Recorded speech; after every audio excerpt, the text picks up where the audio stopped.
Estamos aquí en la mañana con Dari. Miren, los programas fuera del aire tienen más poder o el mismo poder que lo que sale al aire, porque aquí tenemos una figura de trascendencia nacional, un expresidente de la Cámara de Diputados, y cada vez que hacemos una pausa, ya usted sabe lo que ocurre. Esto es un congreso paralelo.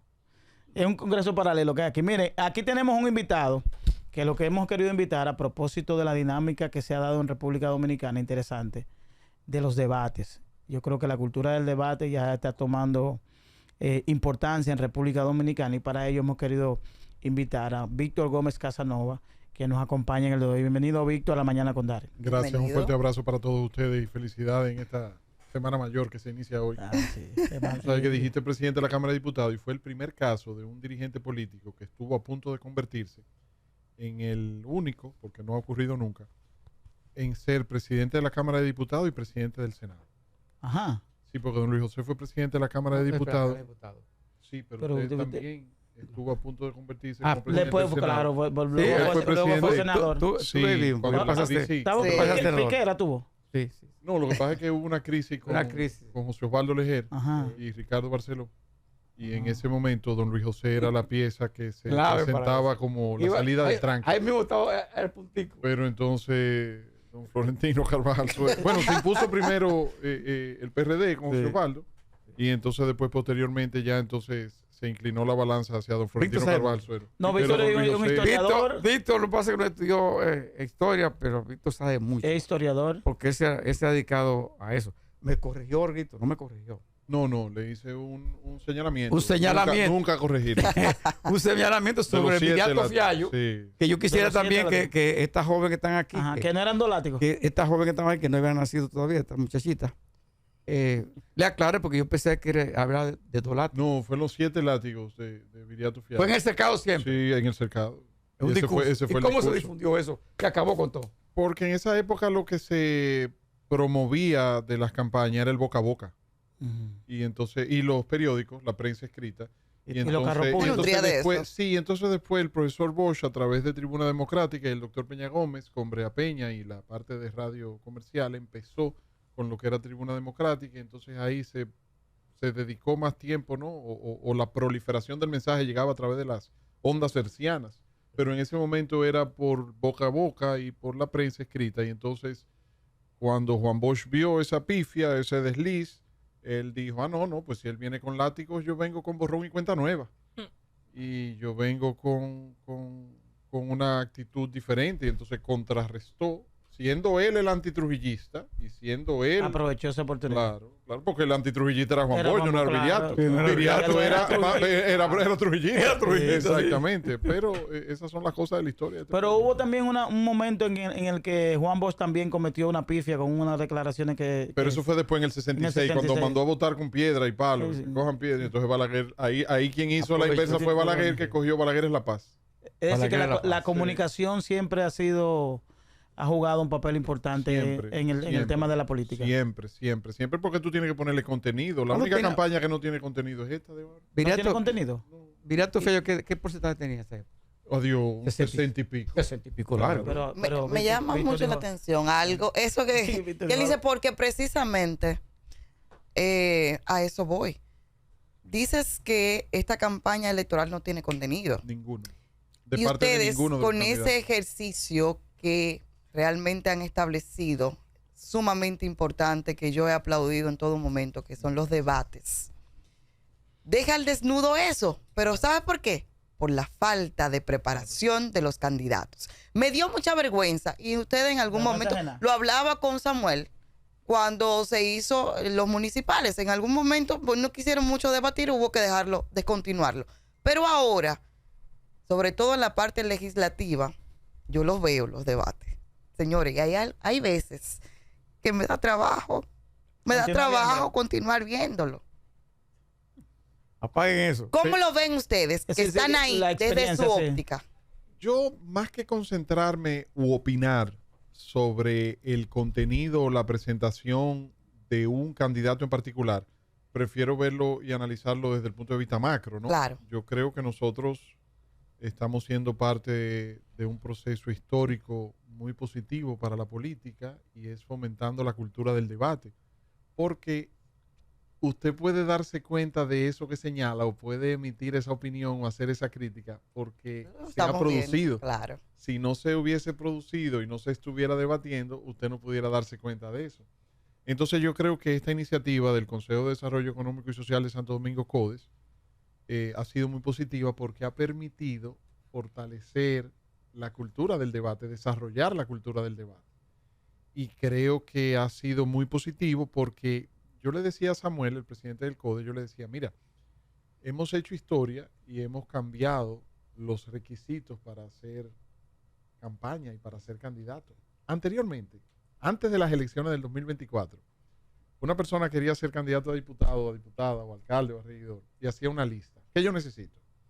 Bueno, yo necesito estar inscrito en un partido político, participar en una convención interna en una primaria, o asegurarme que me señalen por dedo, por la cuota de camioneta. Pero nada que ver con propuestas. Yo necesito tener recursos, yo necesito tener una estructura de base, yo necesito, o sea, usted hace un to-do list, una lista de cosas. ¿La preparación para cuándo? Entonces, a partir de esta campaña en adelante, yo voy a tener que hacer una lista de todo eso y voy a tener que agregar y prepararme para el debate. Porque ya se ha ido estableciendo y se ha ido fortaleciendo y creo que eso es un aspecto muy positivo. ¿Y tú crees, Víctor, que en esta etapa pudiera generar algún cambio el hecho de participar en un debate? Por ejemplo, hay personas, candidatos ahí que nadie sabía quién eran. Claro, claro. Y a partir del debate son figuras conocidas. ¿Eso pudiera generar un efecto electoral? Sí. Pero sobre todo, y no debería decir esto, pero es una opinión muy personal, sobre todo en las demarcaciones más urbanas. Ok. Que ya prácticamente el país entero es urbano. Sí, ya no hay el que tiene acceso. Ya no hay ese peso del campesinado que había antes, don Luis José. Pero rural, no. Pero en la parte más urbana, siempre la circunscripción 1. O sea, por ejemplo, es mayor esa incidencia. Para hablar aquí del Distrito Nacional, por ejemplo. Santo Domingo. En la circunscripción 1 que en la 3. Correcto. O en la 2 que en la 3. Por el tipo de claro, de porque en la 3, mira qué pasa. En la circunscripción 1 tú tienes la clase media que te consume propuestas, que te pide propuestas, que te exige propuestas, que te analiza propuestas. Porque la clase que vamos forzada. Claro, y que te puede hacer ese análisis que usted hace de tal o cual candidato sobre tal o cual propuesta. La 2. En la 2 también, sobre todo en la parte de los ríos, Arroyo Hondo, ¿verdad? Sí. Pero cuando tú te vas a la 2, en la parte de Cristo Rey, la Gutinita, la Puya, ¿verdad? La parte alta. O cuando te vas a la 3, al Simón Bolívar, 24 de abril, la Cañita, Capotillo. Ahí, mira, que Dari perdió el debate de don Luis José. Pero quien viene aquí me trae lo mío es Dari. Don Luis José no aparece. Entonces, ahí pesa más el clientelismo todavía. ¿Hay alguna...? Dale, Jessy. Yo creo que el tema del debate aporta a la democracia y de verdad que desde que empezó estamos saludando esta iniciativa. No solamente por lo que representa democráticamente hablando, sino porque esto motiva a los candidatos a presentar propuestas en ese sentido. Y además de eso, los pone en el radar, por decirlo de alguna forma.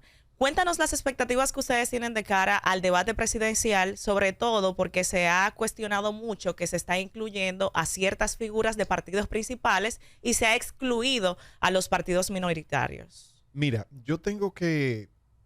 me gusta ser objetivo y hablar con la verdad y analizar la historia. La iniciativa del debate en República Dominicana tiene su origen en el debate de Nixon y Kennedy en las elecciones del 60 en Estados Unidos, que fue el primer debate televisado. Porque anteriormente se había hecho un debate donde Eisenhower había participado, pero había sido solamente por radio. Y también Franklin Delano Roosevelt, aunque no se había hecho un debate en sí, pero a través de la radio ellos compartían los mensajes semanales del presidente y tenían participación política en Estados Unidos a través de la radio. Ahora bien, en las elecciones del 60, el entonces senador demócrata de Massachusetts, John F. Kennedy, y el entonces vicepresidente Richard Nixon eran los candidatos. Nixon por el Partido Republicano y Kennedy por el Partido Demócrata. Entonces van por primera vez en la historia a un debate televisado. Y fue la primera vez en la historia, porque la televisión tenía poco tiempo en ese momento, que de hecho hoy, el 25 de marzo de 1954, es la primera vez que se presenta la televisión a color en Estados Unidos, con la RCA, la Radio Corporation of America. En el 49. Sí, pero la de color por primera vez fue un día como el 25 de marzo del 54. Entonces, ¿qué pasa? Ese debate entre Kennedy y Nixon, los que lo escucharon por radio decían que ganó Nixon. Los que lo vieron por televisión decían que ganó Kennedy. Porque Nixon tuvo más argumentaciones, fue más preparado, tenía más experiencia, venía de ser 8 años vicepresidente de Eisenhower, pero Kennedy era más buen mozo, era más jovial, fue mejor vestido. Nixon no se quiso maquillar, Kennedy se maquilló. Había una condición Nixon de salud. Exacto, Nixon se dicen los historiadores que se golpeó en las rodillas saliendo del carro, que se había pasado el día entero haciendo campaña y tenía gripe, mientras que Kennedy se mantuvo ligerito, rozagante, se maquilló, fue bien vestido.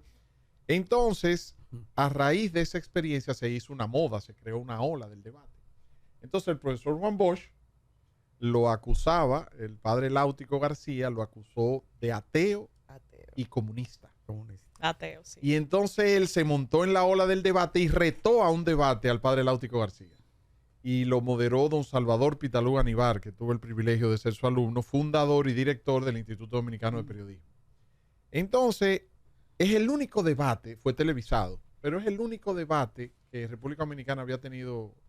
Pero Láutico no era candidato. Y Láutico no era candidato, porque el candidato era Viriato Fiallo. Es lo que era un sacerdote. Sí, pero generó atención por la controversia. Posteriormente, en el año 1978, a raíz del gacetazo, que fue la crisis postelectoral del 78, donde don Luis José jugó un papel también muy determinante con el tema de las senadurías del PRD y el Partido Reformista, ahí don Vincho Castillo y Atuey de Camps se debatieron también en televisión.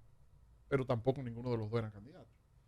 Entonces, ANGE, justo es decirlo, la Asociación Nacional de Jóvenes Empresarios, tiene 30 años, poco más de 30 años. Sí, abogando. Cada periodo electoral, que lo debate, que lo debate. Okay. ¿Qué ha pasado ahora? Yo creo que ahora el electorado dominicano ha presentado la madurez y cómo Víctor entra en el tema. Yo voy donde Antonio Espaillat a mediados del año, no, un poco más, agosto, septiembre del año pasado. Sí, porque se empieza en RCC Media con los precandidatos a diputados.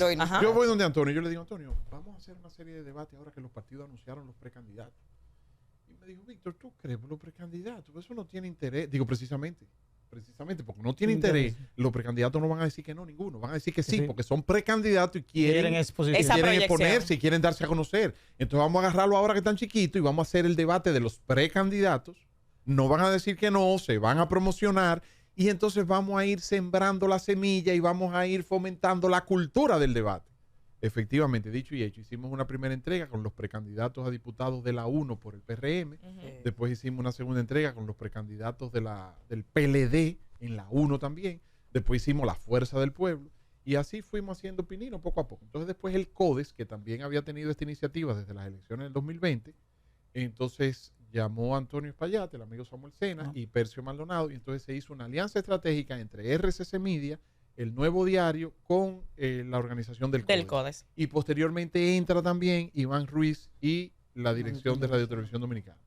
Entonces, después se fueron sumando una serie de medios y por ahí ha salido. Entonces, Ángel es que anuncia ahora el debate presidencial que, gracias a Dios, pues por primera vez en la historia parece que ya está todo listo para darse, quiera Dios que así sea, porque el presidente, que hay que dársela, hay que reconocerlo, estando con la percepción de que las encuestas lo presentan con muchos puntos por encima de sus contendores, ha aceptado ir al debate. Lo que no habían hecho candidatos anteriores ni presidentes anteriores que le habían propuesto y habían declinado. Entonces ahora a Luis Abinader aceptar y dar adelante. O sea, que el CODES había planteado a esos candidatos ir al debate antes. A los presidenciables. Sí, pero no estoy hablando de periodos anteriores, me refiero a los actuales. Ahora mismo. Ahora. Sí, antes del presidente anunciar que iba al debate, ¿se les había solicitado que participen? El CODES, tú dices. Ajá. Sí, el CODES había hecho esfuerzo. A los presidenciales de los partidos minoritarios. Claro, y se habían negado. No, lo que habían negado eran los anteriores. Leonel Fernández, Danilo Medina, Hipólito Mejía. Estaba la cultura de que estaba la cultura de que el que está gobernando, que es presidente, no debate con un aspirante. El que está arriba. El presidente Abinader rompe con esa tradición, con esa cultura, lo cual a mi juicio le beneficia ampliamente en términos electorales, porque le da una percepción, claro. y también obliga, porque entonces, ¿qué va a decir Leonel Fernández ahora? Que no vaya a debatir. Tiene que ir. Claro. Y más incluso que Leonel Fernández también en la campaña del 96 hizo un spot retando al doctor Peña Gómez. Sí. Que Peña Gómez también fue de los que tuvo esa tradición de que no, yo no voy a debatir con este pollito. ¿Usted se acuerda, don Luis José, que le decía el pollito? Porque lo menospreciaban, ¿no? Entonces ahora a mí me parece que no importa que tú seas de un partido grande o chiquito, que tú tengas muchos puntos, pocos puntos en la encuesta. Lo importante es debatir. Ahora, lo ideal, ya un escenario a futuro, vuelvo y te repito, en mi opinión muy personal, es que esto se puede establecer por ley dentro de la ley electoral y que quien tenga la responsabilidad como comisión organizadora de debates sea una dependencia de la responsabilidad de la Junta Central Electoral y que los debates no tengan que ser exclusivamente a nivel presidencial, sino que en cada provincia y en cada municipio, claro, los alcaldes a nivel municipal, los legisladores a nivel provincial y los presidentes y vicepresidentes a nivel nacional. O sea, que en respuesta a mi pregunta, para aterrizar, sí hay disposición de que participen los minoritarios, porque precisamente este fin de semana salió en un medio importante de nuestro país, el buen amigo Miguel Medina que van a coger el debate de los presidenciales de esos partidos. Los minoritarios. Los minoritarios. Yo en lo personal estoy feliz y contento de que todos, no importa, nadie puede considerarse con la hegemonía. No, el único debate que sirve es el que modera Luis José y Dari, o el que modera Juan o Pedro. No, de ninguna manera. Todos deben sentirse bien de que se les invite a diferentes debates y no tiene nadie que agenciarse la hegemonía ni la exclusividad, sino que deben participar todos y en diferentes escenarios. Mientras más debates y más escenarios y más candidatos, yo creo que es mejor para la democracia y para el electorado. Ángel ha dado su posición defendiendo el tema de que solamente ha incluido a los candidatos presidenciales que tienen más de un 5%, los partidos. Sí.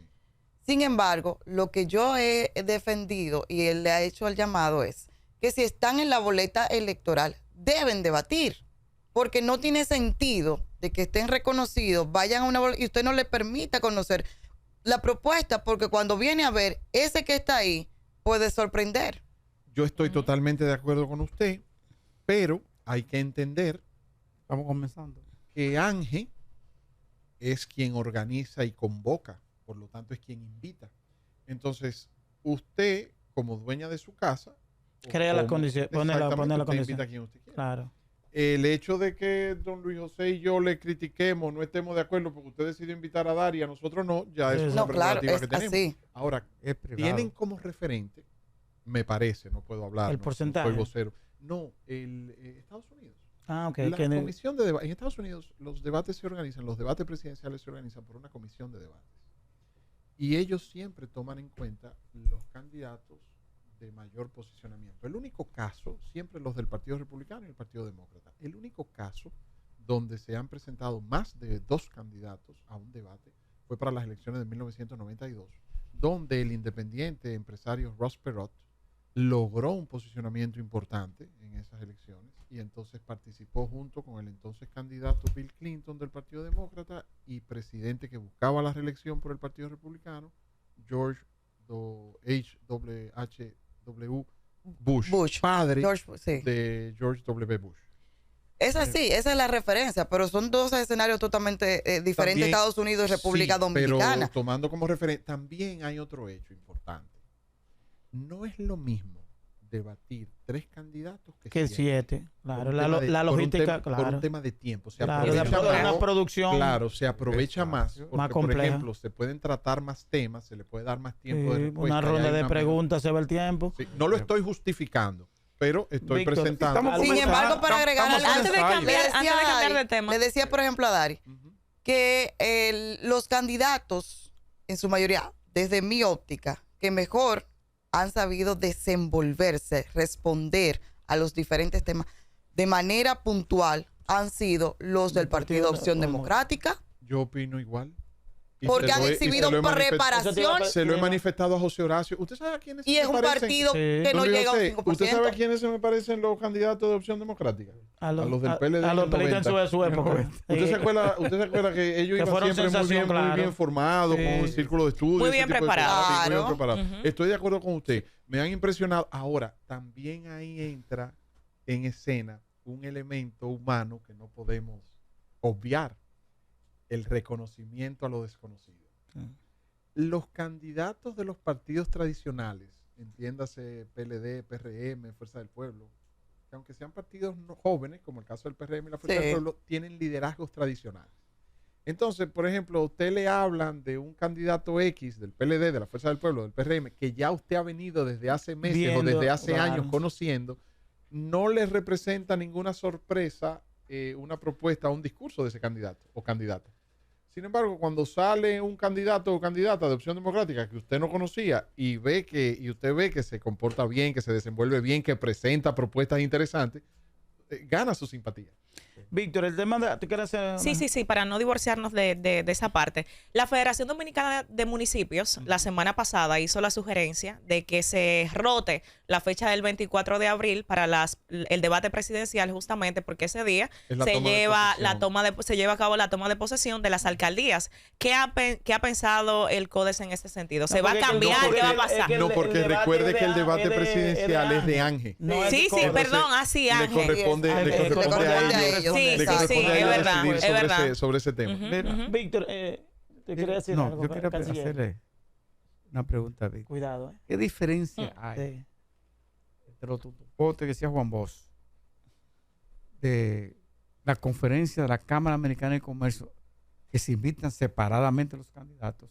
Pero ese mensaje va al sector rico, sector empresarial, o también es un debate. No, pero mire, déjeme arreglarle. Ese es un buen ejemplo, ese que pone don Luis José. En la Cámara Americana de Comercio no se invita a todos los candidatos. No se invita a todos. Nada más se invita a los que tienen posibilidad. A los que tienen prioritarios. Sí. Pero no es un debate. Pero es una comparación a presentación de propuestas. Pero no es un debate. Pero yo nunca he oído, tan bonito su ejemplo. Pero yo nunca he oído, Dios se lo bendiga, pero yo nunca he oído, digo, ustedes me corregirán, pero yo nunca he oído, ¿qué fue?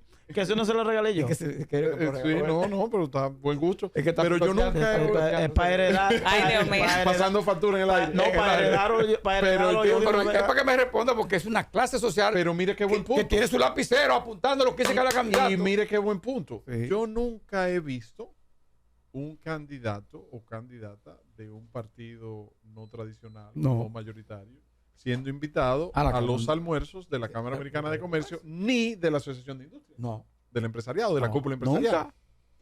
Y nunca he escuchado ni he visto tampoco a ningún candidato de un partido minoritario de menos preferencia, ni quejándose por eso. No, nada.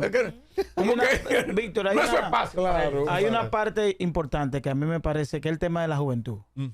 De que hemos visto en este proceso electoral y sobre todo en el debate. Muchos candidatos jóvenes. Nuevos, sí, así es. No plantea esto el hecho de ver, por ejemplo, Nicole tiene 26 años, tiene prácticamente el umbral que establece la ley, que son 25 años para aspirar a diputado. No plantea esto el hecho de que muchos jóvenes aspiren la posibilidad de reducir la edad para aspirar a diputado, a senador.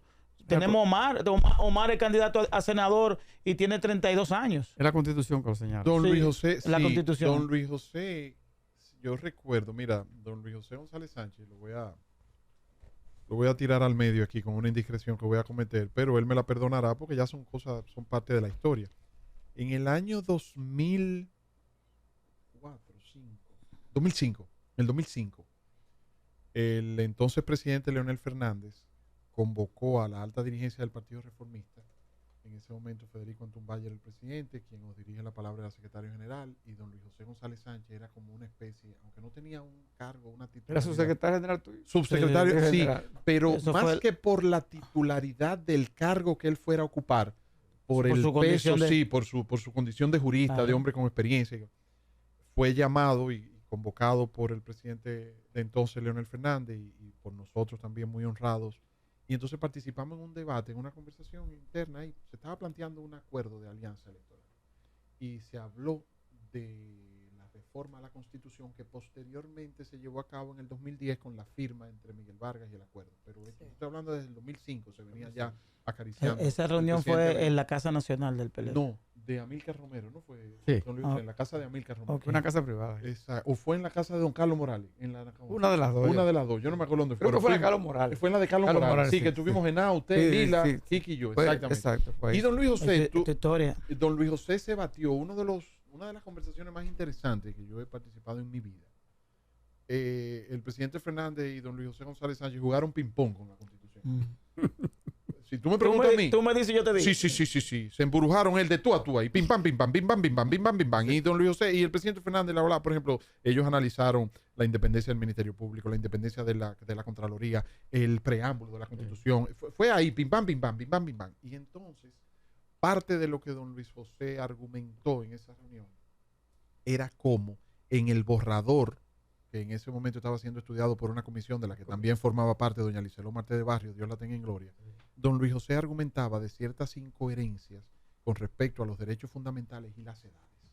Y entonces don Luis José señalaba eso que tú dices, que por qué le poníamos límite. Eso yo lo digo. Eso es una violación constitucional, porque, por ejemplo, 18 años para elegir y ser elegido, pero 25 para elegirte. No, pero don Luis José le tiró al presidente Fernández en ese momento, le tiró otra. Y si nosotros no le poníamos límite de edad al presidente Balaguer para aspirar, ¿por qué tenemos que poner? Don Luis José le sacaba así. O sea, que estoy de acuerdo contigo. Yo creo que o sea, si no se le pone límite de... Es que el límite de edad. Claro. Es una... Porque incluso ya la expectativa de vida. Claro. Por ejemplo, lo que era una persona de 25 años, cuando en el contexto de la Constitución ya no es hoy. Por ejemplo, ya un joven de 25 años tiene 2 maestrías. Pregúntale a Estados Unidos si le están poniendo restricción a Biden ahora para que sea candidato. En las condiciones que está. Ya, Víctor, finalmente, yo creo que debemos nosotros desde aquí promover la cultura de debate y que esto sea un elemento que quede plasmado. Claro que sí. Para que en lo adelante, y yo estoy de acuerdo de que sea provincial, municipal, de que cada provincia y ustedes están trabajando ya en eso. Cuando yo fui diputado, yo participé en la comisión de la ley de partido político. Y ahí también le agradezco a don Luis José y a don Máximo Cata. Aquí los más veteranos en términos legislativos, son reformistas. Sí. Son González Sánchez, Castro Silverio, José Osvaldo Marino Collante. O sea, tú analizas la longevidad.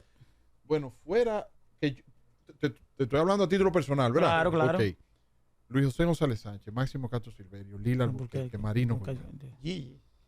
Don Mario Fernández Sabiñón. Entonces, Sabio. que yo nombre que yo me atreva, sí, Castro, muy bueno. Nombre que yo me atreva a meter en esa lista, a equiparar, a comparar esos nombres con lo que te acabo de mencionar, que no sea del Partido Reformista. Pelegrín Castillo. Minuta Tavares, Lo que pasa, no, con el perdón, Minú sabe que todo mi cariño, aprecio y respeto para ella, no la pongo a jugar en esa liga porque si bien es cierto que fue una excelente diputada, no tuvo la longevidad como para, ¿tú entiendes? Equiparar. Muy buena legisladora. Pero te estoy hablando de legisladores con más de 20 años. De Santiago fue bueno también, que la Fuerza del Pueblo. No. Sí, José Ricardo Tavera. Pero lo mismo, pero le digo lo mismo que Minú. Sí. Que fue bueno, pero en poco tiempo. Sí, no, con esto no los quiero desmeritar. No, pero y hay otro muy bueno también que tuvo mucha trascendencia cuando fue lo de la reforma constitucional, Frank Martínez. A Fran sí lo entro ahí. Te digo porque sí entro a Fran. Sí, claro. Y ahora está aspirando a la senaduría. Fran y Enriquito Pujals han sido los dos senadores más jóvenes de la historia, con 25 años. Fran Martínez fue senador de la Romana en el 90 y Enriquito Pujals fue senador de Samaná en el 90 y fueron colegas de Luis José González Sánchez. Finalmente, aquí tuvo don Julio, estamos fuera del área. Don Julio Jacinto tuvo aquí. Sí, cumplió años ayer. Felicidades para don Julito. 8-4. ¿Tú no quieres que nadie lo sepa? Entonces, don Julito dijo que si en las elecciones que viene el presidente logra 27 senadores, la 2/3 parte de diputados. Cuidado. ¿Y por qué tú lo dices que va a modificar la Constitución para reelegirse en el 2028? Yo creo que eso él tendrá... Cuidado. Yo creo que el presidente Abinader tendrá la oportunidad de hacerlo independientemente de que los resultados no sean esos. Por una razón muy sencilla. tú analizas la historia de la República Dominicana desde las elecciones de 1966 a la fecha, y nunca ha habido un presidente que no sea impulsado, motivado, acariciado la idea de continuar. Y los que como Danilo Medina en el 2020 cometieron el error de no hacerlo. La historia se lo cobra. Pregúntale a Danilo Medina. Pregúntale a Danilo Medina. Pregúntale a Danilo Medina. O pregúntale a Salvador Blanco. O pregúntale a Antonio Guzmán. O pregúntale a Hipólito Mejía o a Leonel Fernández. Víctor, gracias. Porque Hipólito intentó. Sí, pero cuando le digo que le preguntes a los expresidentes es porque fíjate que todo, papá, Dios me lo tenga bien cuidado, decía una expresión que don Luis José conoce muy bien también. Prohibido apearse del tigre, porque el que se apea del tigre, el tigre se lo come. Los próximos 4 años se lo dirá. Cuando hablamos de papá, hacer la referencia que estamos hablando de don Víctor Gómez Vergés, que es el dominicano que más cargos públicos y que más cargos públicos ha ocupado en la historia de la República Dominicana. En todos los ámbitos. No hay otros reformistas que están los dos para ahí. Sí, caco a caco. El único dominicano que tuvo la posibilidad de ser... Concho, sí. Ocuparon cargos. Los dos ahí. Después tenemos que venir a hablar de eso, de historia, de hablar de cómo reivindicar la figura. Tú acabas de hacerlo a través de los diputados. Pero sabes mucho de historia. Voy a traerlo para que nos de los diputados reformistas, reivindicar quiénes han hecho aportes aquí en República Dominicana en términos buenos. Aquí no reconocen a nadie. Te mencioné los que están vivos, pero tú tienes ahí a un Rafael Estrella Rojas, a un Papi Estrella, ¿verdad? Tú tienes ahí a un Juan Esteban Olivero Félix. Excelente legislador. Excelente legislador. De allá con Poblano. Con Poblano, ya de tamaño de don Luis José. Tú tienes ahí a un del Partido Reformista también. Tú tienes ahí Florentino Carvajal Suero. Carlos Boico Morales. Hay que volver definitivamente a un congreso como ese donde realmente se debatía. Pero mientras tanto nosotros se confrontaba con altura. Despedimos el congreso paralelo que es la mañana con Dare. Gracias, Víctor. Nos convocamos para mañana. Gracias.